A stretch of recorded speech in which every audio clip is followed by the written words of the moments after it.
আমার যে মস্তিষ্ক বুঝছেন, আমার মস্তিষ্কটা এতটা এতটা খারাপ লেভেলে যে আমি টাকা ইনকামের জন্য ফেসবুকে বা ইউটিউবে যে ভিডিওগুলো আপলোড করি, মূলত এটা হচ্ছে একটা আমার নেশা ছিল যে টাকা ইনকাম করা। কিন্তু ভিডিও মেকিং করতে গেলে আমার মানে কেমন জানি আমি লজ্জা পাই যে আমার ভিডিও মানুষ দেখলে কে কী না মনে করে, হ্যাঁ হাসবে এটা ওটা, হ্যাঁ অনেকেই কটূক্তি করতে পারে।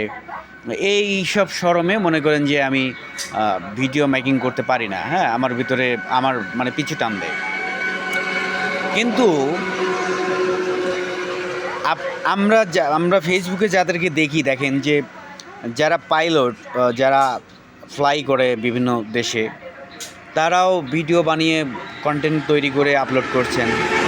যারা সমুদ্রের বুকে চলে বড় বড় জাহাজে বা শিপে, হ্যাঁ তারাও দেখেন যে কন্টেন্ট মেক করে তারা ছেড়ে দিচ্ছে।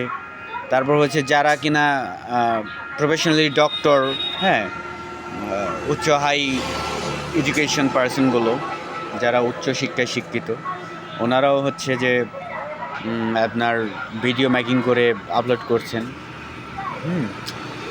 মানে এই মানুষগুলো কী বলে